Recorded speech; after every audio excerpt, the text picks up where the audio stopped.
Hey, everybody. Welcome to the Agency Side podcast. I'm your host, Justin Levinson. And today I'm joined by Laura Macdonald, who's a Chief Growth Officer at Hotwire. Laura leads Hotwire's global growth, marketing, and innovation teams and works closely with major technology brands like Palo Alto Networks, Samsung, Sony, Siemens, and eBay. She's also helping shape how agencies are using data measurement and generative AI to drive smarter decisions and stronger impact. With a background in linguistics and computer science from the University of Cambridge, Laura brings a uniquely analytical lens to the growth and innovation in the agency world. Let's dive right in. Great to be here, Laura. Yeah, great to meet you, Justin. Yeah. So the thing I'm always interested in the beginning of these conversations is to know a little bit about your origin story. So how did you get into this particular space? So it's actually quite a funny story. So at university, I was really into running events and doing all of that kind of good work. And so was pretty active in the sports stuff. And I was actually sat at dinner one night in college, got chatting to the guy sitting next to me. He actually ended up being a professional rugby player for one of the teams in London. And he had been playing for them for 10 years, and you get what's called a testimonial year, but you often go and, raise money for, charities and things. And I'm sitting at the dinner, we're getting on pretty well. And I was saying, I loved running events and I'm trying to work out. I was like second year of college, like work out what I want to do with my career. And he literally put a call in over that dinner to the company that was running his events program for the testimonial year. He's like, okay, I've got you an internship. You can go and do that, for the summer. Right. That was, fun. Just, chatting to someone and go do that. It was obviously going back many, many years. That was an unpaid internship, back in the day when that sort of thing happened. But it was really, awesome. I got to meet, a lot of, sports stars. So they specialized in doing things for rugby and cricket, very British kind of thing. But England had at the time was just coming off the back of having won the World Cup in rugby. So it was, pretty high profile. The internship was sort of less glamorous, I have to say. It was mainly cold calling kind of companies and asking them if they would like to buy a table at these kind of events, that kind of work.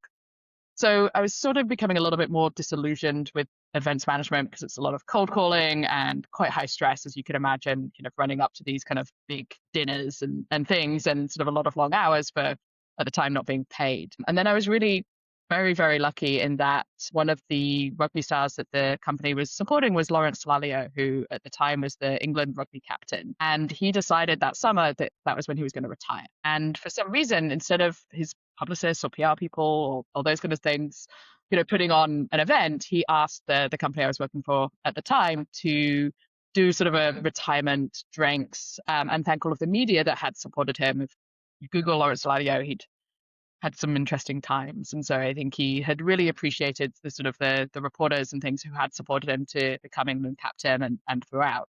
And so I got the job of calling up, the sports editor at the Daily Telegraph and those kind of publications and inviting them to, Lawrence's retirement drinks. And I have to say, like, cold calling reporters was delightful.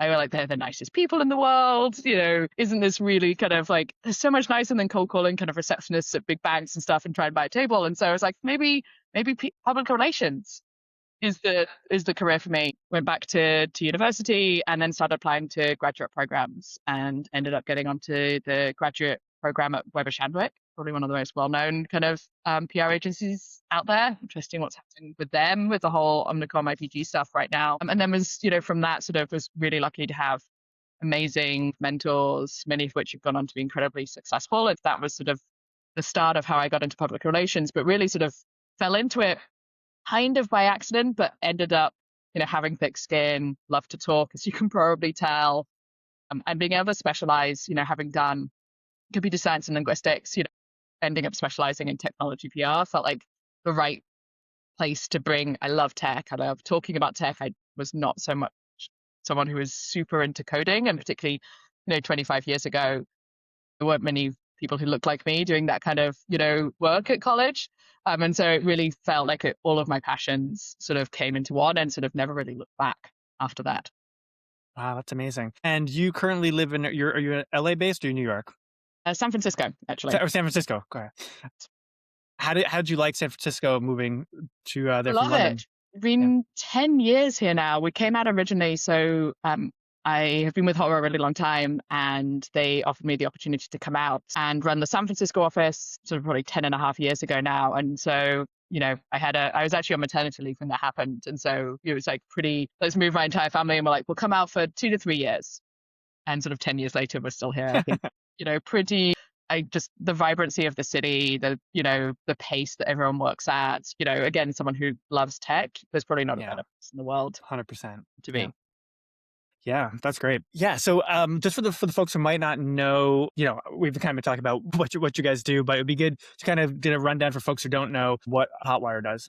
Yeah. So Hotwire's a global communications and marketing consultancy and very much focuses on working with we call them like preeminent technology and innovation brands. And it's thinking about it in that way, throughout my career, has been really focused on tech, but that could be working for Nike. We worked with Nike during the pandemic, for example, to really help them. How do they tell their digital transformation that they're going in with the supply chain, with everything that was happening during the kind of pandemic? I think that yes, technology is the heart of what we do, but that could be working with tech companies to tell their story to mainstream audiences, or could be working with kind of, those sort of mainstream innovation kind of brands and tell their more technical stories.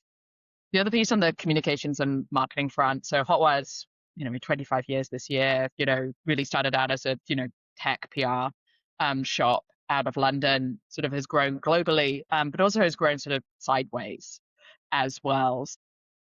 Starting about 4 or 5 years ago, we started acquiring some digital marketing, kind of performance marketing shops. And so about a year ago, just less than a year ago, we actually decided to take one of those brands that we'd acquired and take that one global. So Hotwire is the parent company, and then you have Hotwire, the communications focused, and then ROI DNA, which is our performance marketing firms, and both operate globally, working, as I said, with technology brands, but really keeping that focus of communications. It's all about, how are you building kind of reputation and kind of relationships, with the stakeholders that are really important, and then ROI DNA, really about, yes, those relationships or relationships with kind of, prospects and target audiences that drive through to that kind of revenue marketing kind of piece. So it's really interesting sitting across both sides.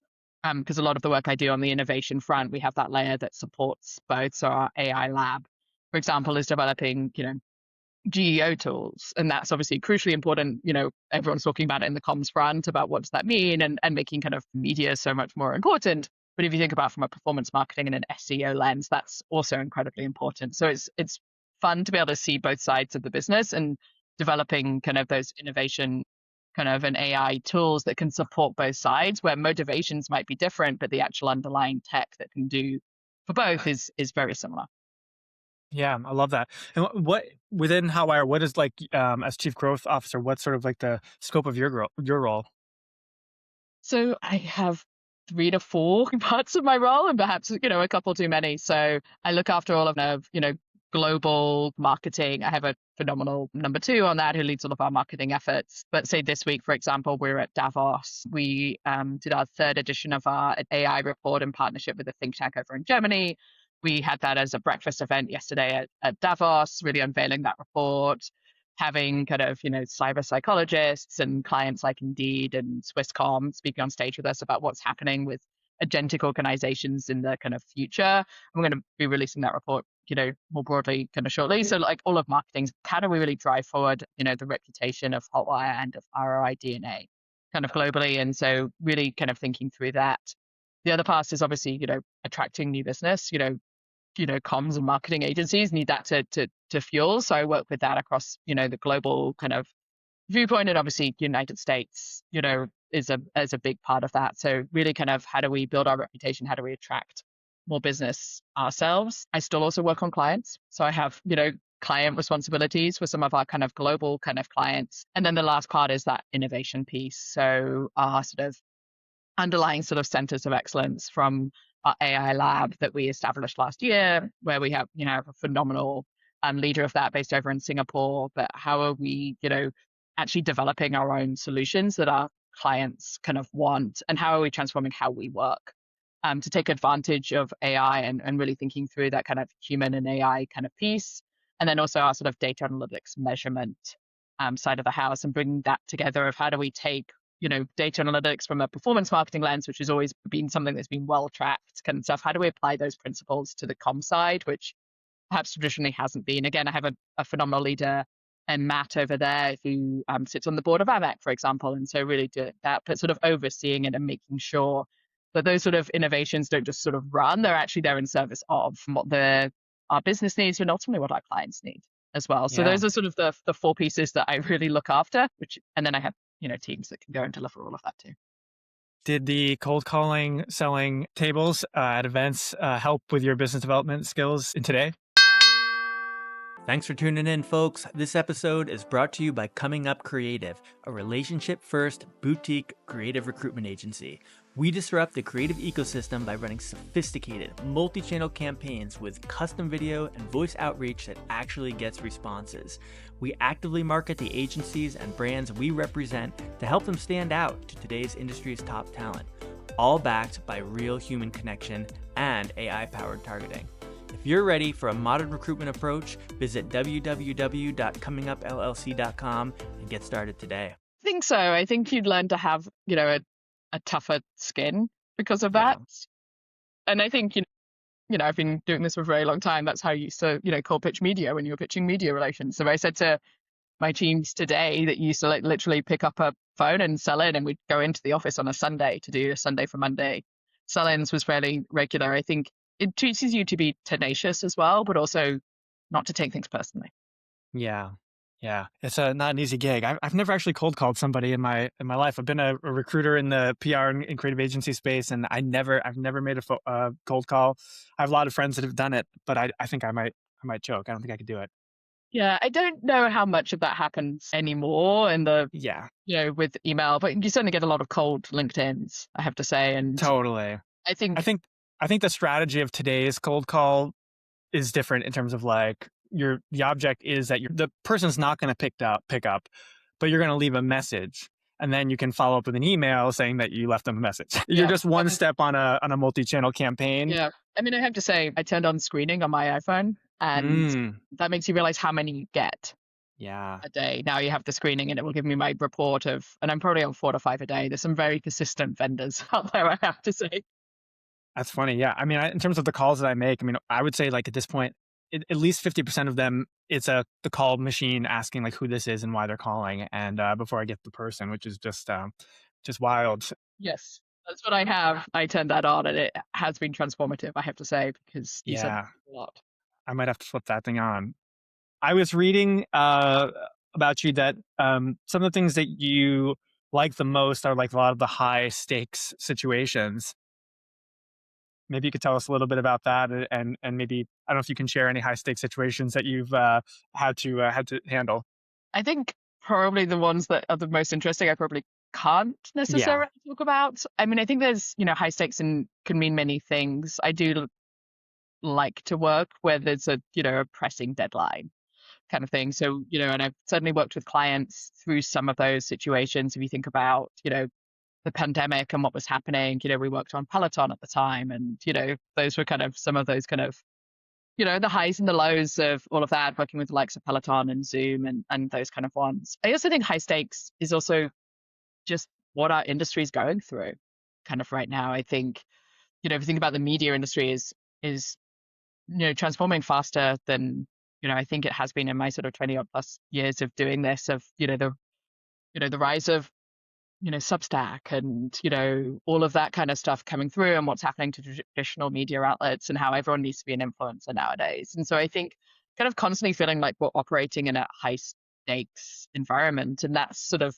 what we're doing for clients. So if you think about the industry, if you think about the consolidation that's happening within kind of marketing and comms, and the tech transformation with AI, and how that's totally changing how all of us go to market, and all of us communicate with clients, and with media, and with the direct audiences and things. I kind of feel like we're constantly operating in a high stakes, and it's about trying to keep calm, but trying to keep driving forward at the same time. Like, we cannot, standing still is going backwards. And so we've got to continue to have that almost sense of urgency, I think, as a business, like you will do in a kind of crisis situation, but sort of making that the kind of new normal as well, I think is really important. And something that I'm trying to drive, my teams forward with, of, and maybe this is very Silicon Valley of you, but like, fail fast. right? We've got to try new things. We've got to show up differently because otherwise we're just going to end up in that kind of the mix of everyone else with consolidation. And our Yeah. industry is transforming faster than ever. Yeah, that is the truth. When you guys are doing integrated campaigns, sounds like you have like influencer marketing and all kinds of stuff going on in there. Um, Maybe you could paint a picture of what that kind of looks like. Yeah, I mean, I think for us, if we think about the campaigns overall, and this is, sort of the different touch points, I think certainly it used to be gut instinct a lot kind of stuff. And there's still value in that. There's a reason that those of us who are doing a long time are still here. But I think really we have so much at our fingertips now in terms of, being able to pull interesting data and insights and being able to visualize that, really quickly and be like, actually, here's a white space for you. So actually for every campaign that we, do work we do with a client, it starts from sort of, we call it discover. What is happening right now in their industry? How are they showing up? How are their peers showing up? How are their aspirational people they want to be like kind of showing up? Where are they showing up? What are the topics of conversation? What are the topics that none of the kind of competitors and peer are owning up? So we spend quite a lot of time really trying to do the discover. And I think that's where AI has been able to we used to spend a lot of time there. Now AI is able to be a tool for us where we can start to pull of that information together and use AI to visualize that for us. So we call it Hotwire Ignite. We build these sort of web pages essentially that pull in a ton of insights and start to show you, okay, this is where the opportunities, lie for, whether that's an executive comms program or a creative campaign or everything. We could also take, then you take all of those insights, you develop that into campaign ideas, whether that's kind of creative ideas, again, lining into that audience, what do they care about? What's going to get them excited, using those insights, or sort of more on that tactical, like, okay, you need to show up at these events. You need to, talk about these things. And AI, again, can be super helpful there. Again, not new, but, ads agencies have been doing it. I don't know how many PR agencies are doing it. We're using a lot with synthetic personas. Like our clients have a ton of research, ton of insights into their audiences. We build those into sort of these synthetic personas, and then we can, hey, how would you react to this? Would this message resonate? You can like talk to them, like if you were running a real life focus group. So that's been really fun to be able to put that into like our creative ideation or our campaign planning. And then it goes into execution, and execution is where probably it hasn't hugely changed. Like who you might be going after is different, whether that's, from an influencer point of view or media point of view. But the sort of ultimately at the end of the day, from a comms lens anyway, we're really looking at, we're the stakeholders that can reach our audiences that we need to go and influence, and we want them to talk about us. And yes, some of that might now be paid, and some of that will still be earned. Some of that might be that gray area in the middle, but really thinking through about who are the people that are going to take this out kind of for us to give us that endorsement or give our clients that endorsement that they need. And then the last piece that we, again, called particularly original names for these things is actually how are you measuring all of that? How are you saying, did these, those messages that we thought were going to resonate, did they pull through? Did people engage with the content? Did, that article ultimately go on and, take action? And I think, from when I started my career, when we were literally physically, cutting out articles from a newspaper and pasting them on, like this is how old I am. We can now, be building all of that. And the great thing about that is there could be one story that's just that story just resonates and everyone wants to cover it kind of stuff. And you might have only done that in one market. Well, you should be taking that to every kind of market kind of now in that story. But also there might be a story that we really liked, but just isn't resonating right now. There might be other things in the world. And certainly that's the case, right? There's so much going on right now. So let's not keep, going and going and going. Let's just say like, let's just park that for now and move on. So measurement, but not just is the reporting of it, but actually being able to use that to analyze what is and isn't working and how do you continue to optimize kind of programs. This is this sort of flywheel effect, really. It sounds like that intake research part is a really important part that kind of lays the foundation of what you're doing. Absolutely. From what I understand, what you're saying is you're getting some of that data or some of that research from using AI, but are you also doing research on your own, like sending out like, I don't know, like questionnaires or something to the public to get surveys and stuff to get people to... It's a mix of all of them. So we have access to tools. So like GWI, for example, which, obviously has it's Global Word Index, has a lot of, independent stuff. Some of our clients might have subscriptions to Modern Consult and those kind of things. We would obviously be kind of, third-party research that we might commission, Harris Poll and the like. And then, also just, other tools that really help us parse through. So we use Quid, for example, which is part of NetBase. And that's like, okay, and what are all the topics, surrounding a certain keyword that have been in the media? Which are the ones that are bubbling up as those key storylines? And then being able to analyze within those, like, okay, if you're this client, do your competitors show up and talk about this topic? Because this topic seems to be resonating really well with media, but actually none of your competitors are talking about it. So that might be one you want to talk in.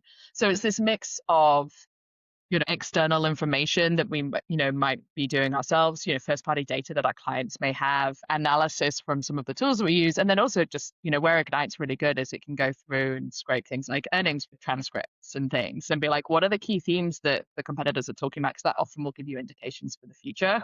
And being able to pull all of that information into like web page that's like, okay, this is where you show up against your peers. These are the most resonating topics. This is the media that's talking about it the most. And that's where we really see the AI. It's less on the actual go and do the research for us, but pulling in from multiple sources very, very quickly, obviously, and allow us to be able to see that and visualize. And we have, brilliant planners and strategists who can like go through that and question it and query it. But allows us to get to those insights much faster to put campaign ideas, to move into the ideation phase. It's amazing, and it would blow the mind of if you went back in time to talk to early PR agency owners and people that worked within that ecosystem to tell them that there's all this data and analytics and there's these influencers and then there's experiential like events you could go to. Like it's really turned into quite an interesting thing. And it works for the marketing front as well. I mean, the tool that Ignite is what we call it. It just collates everything kind of for us and builds it out nicely. Started on the ABM side. So account intelligence is something, if you've ever worked in ABM, that's kind of the thing. And I remember when we started in that space sort of 5 years ago, that would be desk research and people would like be going through it and putting these, big dossiers together. And it would, or you could, you'd use an analyst like an IDC or a Gartner or stuff to put those sort of dossiers together. And that's sort of 6 weeks and, quite a chunk of cash, per account. And then by the time you've done that, let's be honest, people move on. And so that's kind of, you're stuck with that static thing, but that, company might change in a month's time and be able to evolve and things. And so not that it's kind of, for us, it's not necessarily new things. It's just how do you get to those insights faster, see how, evolve them faster as well, because the world is evolving so quickly. Like we can't have something and set it out for the year. Like you can't do the annual planning anymore. You might have an annual vision and a mission of what you want to do and talk about, but you can't say, okay, today, this is the one, place we need to be, because who knows what's going to happen. There could be, rise of a new media outlet like Semaphore that, 2-3 years ago you've never heard of, and now is crucially important if you want to talk about kind of bigger kind of topics and things. And so just everything's shifting so quickly. Like that's where I think AI is driving that shift to everything move fast, but it could also be your aid in allowing you to pull those insights faster, so you can continue to optimize programs to be more effective as well. Yeah. How over time, like how do you build relationships? I mean, you must have to build relationships with media outlets as well as influencers and all these different people that make this work. How do relationships grow on those fronts? How do you find the influencers that are going to be the right people? How do you build the relationships with media outlets so they're going to see a press release or something from you and be interested in doing a feature? Yeah. I mean, I think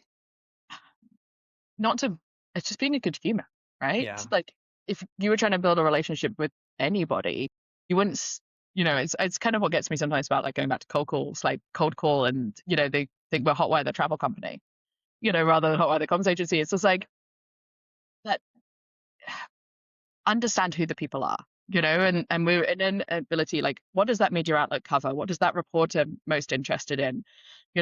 How can we be of help and of service and a resource for them? Like we shouldn't be pushing stuff to those people. We should be building those relationships. And that ultimately comes down, I think, to just being a good human at the end of the day, like helping them out, and it should be a two-way kind of relationship. If we're just, spamming kind of with stuff, then we're the same as, all of the things we like to talk about and hate on kind of stuff. And then I think there's people who are phenomenal at it. We've hired people who are former producers and former reporters and stuff to kind of learn of what's going to be the best kind of way forward. But I think just, honestly, it comes back to, don't spam, Yeah. try and be a resource, be honest about what you have and you haven't, and just be a human about the relationship as Yeah. well. And I think that's where it becomes, I think, we would never, I don't think you'd ever do that and be successful kind of stuff. Like you might, if you have a, well-known enough client, you might be successful the first time round. It's about building those relationships and about being human kind of stuff. And I think being open, I think the one thing that has changed a lot since I've been doing it is there is a sponsored, and so, like the amount of, people that don't subscribe to the media outlet that you're trying to pitch kind of thing. Yeah. Like, come on, like this is how that person's getting paid at the end of the day. If you're not subscribing to it, then you're part of a problem that's facing subscribe to the outlets, be part of, those Substacks, sponsor them, if you want to have someone come to your event, then pay them to come there.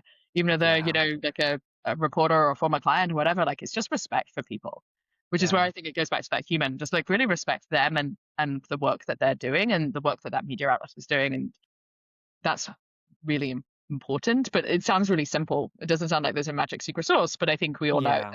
that doesn't always happen because again, running really quickly, pressure is always on. But I think just being a genuine human, going when you have the right story. And if you don't have the right story, just seeing what else they're working on and how could you fit in rather than pushing something is going to be right, I think is really important.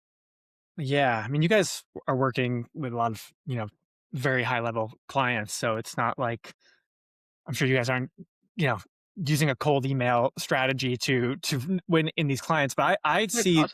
even from running a podcast that I get a lot of PR agencies that will send me like a pitch for a leader at a creative agency, and it's totally been like marketed to many people. It's like a very like it's overworded. It's like, way much too much AI. And it's like, I'm like, who is this person? And then it just goes into my blocks.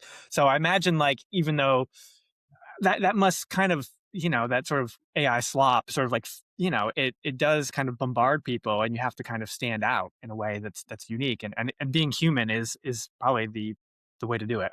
Yeah, I think being human is definitely the only way that it's going to ultimately create those longer lasting kind of relationships. And that's understanding what is needed on both sides to be successful. And as I said, we shouldn't rule anything out. It like might not be right for that moment, but how do you create that rapport kind of doing it? And part of that is, choosing when not to as well. What's your favorite part of your job? Do you have a favorite?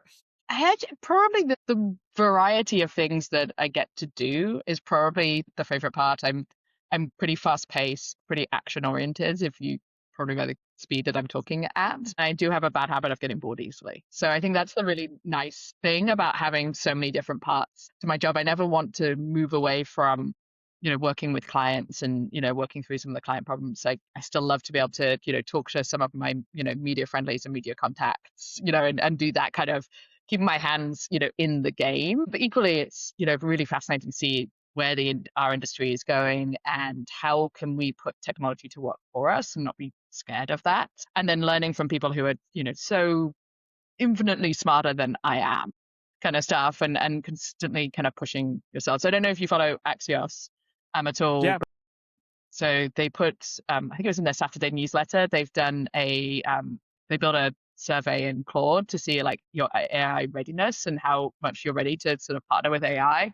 And so I read that and I like immediately, they're like, if you're interested in seeing this, like ping us and we'll send you the link. And I obviously pinged them because that's me. And it was just like, I was like developing and I was like, oh, I don't like being developing. And so it's like things like that. I feel like it's changing so quickly. There's always so much more to learn and to do and be able to continue to learn from people who are, smarter than I am or who are doing different things and come from different perspectives.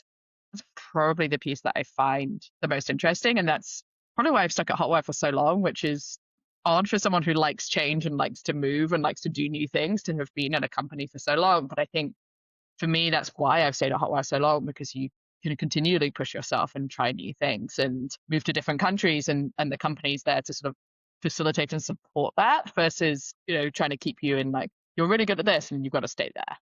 Yeah, that's always good to be able to have that flexibility to do other things, not get stuck in the corner. I had a senior moment of what I was going to ask you, but I can pivot to it. I guess this is a good part of the show to kind of understand what you like to do outside of working. Do you have any other hobbies or things you could share with us? Yes, again, not surprising, pretty active. So we do a lot of in the winter it's skiing. I'm lucky enough to live in San Francisco, so it's only a few hours drive up to Tahoe. I was there yesterday, which was fun. Actually got my kids snowboarding, which was I'm a skier. I did learn to snowboard many years ago and then they were interested, so they were snowboarding yesterday and they're soon going to be better than me at it. So that's I might have to go back to learn, but I feel like I'm a little too old and much more likely to break myself now. The other thing is one of my friends got me into half marathons. So I started training for that a couple of years ago, and now we try and do them twice a year. So it becomes a bit of an excuse for a girls' trip, I have to say. So you kind of use that. And then those are kind of the sort of the big active things. I have two kids, and so ferrying them around, they're both very active themselves. They do a lot of sailing. And so that takes up quite a lot of my time is ferrying them to different places across the US to participate in that. So it's kind of, those are probably the things that keep me kind of the busiest. But basically any kind of action sport, I would be quite into. I'm also trying to see if I can make a comeback on the slopes. I used to ski and I skied, then I snowboarded, and then my knees have had some problems in my old age here. So I'm wondering if I should. My kids are taking skiing lessons. It's probably better that I go back to skiing because that's probably Skiing is less definitely easier on your painful. knees. I mean, Yeah, you're more likely to twist your knee, but it's like, so that would be the one thing is you might want to wear braces. yeah, There's a company called Stock and a company called Bracelam, which I would highly recommend looking at either of those. They're sort of like thermal, under pants kind of stuff, but they yeah. have knee supports built in. Uh, Wow. they're um they're pretty good if you have sort of sore knees. You have to be careful to twist your knee on skiing, but it won't be as hard on your knees as like snowboarding. I would say my daughter, she's only 10, but today she was in quite a lot of pain from having learned to snowboard yesterday, just from Yeah. that kind of not used to those kind of actions because she's only ever Yeah. skied. Yeah. I remember when the first time I was snowboarding, like my butt hurt so badly. Like it was just for like days. It was so so much pain because it's like you fall on your butt like every like second. Yeah. It's really As was actually, she kept, I could talk about skiing and that kind of stuff forever. And the Winter Olympics, don't get me on that topic because I'm very excited for that. But she kept going on her toe edge. So she was actually yeah, we were practicing on the heel. And as soon as she yeah, flipped her toe edge, she just like straight down on her forward. knees, her wrists. So that was all our arm muscles today, I think, from pushing herself back up was what she was complaining about on this walk to school this morning. Yeah, it's a thing. I'm here in Vermont right now, so it's like winter sports is really the only thing you can do to like survive because February is going to be like it's like the abyss. It's so dark and cold. But you grew up in London, right? So you're probably used to the cold weather and the Yeah, clouds. I have to say, we were actually talking about it on the way home last night from Tahoe about there needs to be more snow. It's, the West has had a pretty rough start to the year. We're not as bad as like Colorado or Utah. It's not been the best snow start. But we were talking about it with the kids on the way home of like, the alternative is this beautiful sunshine, pretty much every day. And that is not how I grew up in the UK, where you rain probably more days than you don't, kind of thing. Yeah, We've even got it, snow this week. it's something to get used to. I've been here for a minute and I still quite haven't gotten used to the cold weather. Yeah, I think I would have a very hard time living anywhere else now. I have to say, once you get used to California weather, and I'm in NorCal, so it's not like it's, like the sunshine you get every day down in LA and things, but it's still tough to go back, I think, once you've experienced, 300 days a year of sunshine. Yeah, 100%. Well, Laura, thanks so much for being on here today and offering some value to the community and telling us about your story. Had a really wonderful time chatting with you, and Yeah, it was thanks for being fantastic. here. It was really fun. Awesome, Laura. Well, you take it easy. Thank you so much. Thank you. All right, bye.